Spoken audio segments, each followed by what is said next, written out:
something interesting just popped up. Listen to that. Music. Civilian broadcast.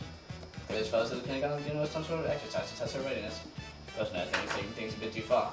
My fellows are being Russian radar coverage in 20 minutes. Listen to that. Talk forward stations, just churning it out. Mandrake? Yes, sir. I thought I issued instructions for all radios on this base to be impounded.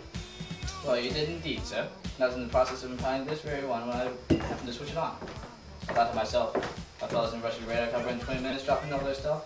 I better tell you, because if they do, it cause quite a bit of a stink, now what?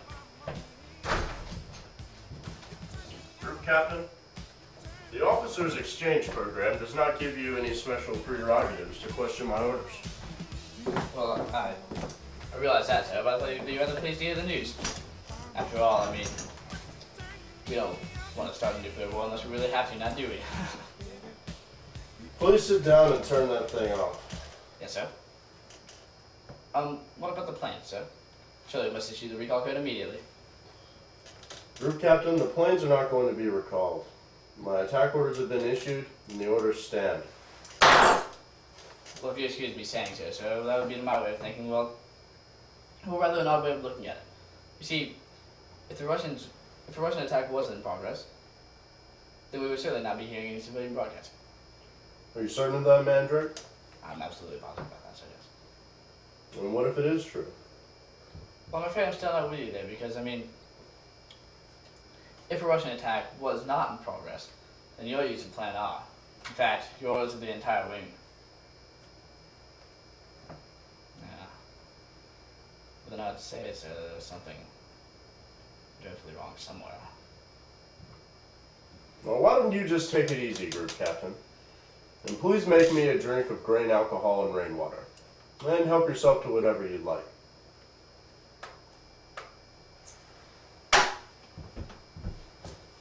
General Ripper, sir. As an officer in the Mandrake Air Force, it is my clear duty, under the present circumstances, to issue the recall code upon my own authority. Now, if you'll excuse me, sir.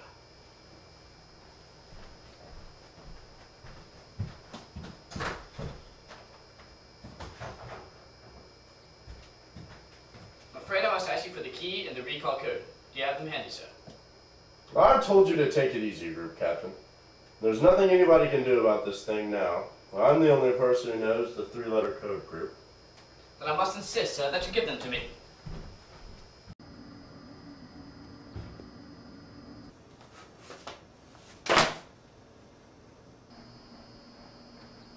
Do I take it, sir, that you are threatening your brother officer with a gun? Mandrake, I suppose it never occurred to you that while we're chatting here so enjoyably, the decision is being made by the President and the Joint Chiefs in the War Room at the Pentagon. And when they realize there is no possibility of recalling the wing, there will be only one course of action open: total commitment. Mandrake, do you recall what Clemenceau once said about war? No, I don't think I do, sir, no. He said that war was too important to be left to the generals. When he said that, 50 years ago, he might have been right. But today, war is too important to be left to the politicians. They have neither the time, the training, nor the inclination for strategic thought. I can no longer sit back and allow communist infiltration, communist indoctrination, communist subversion,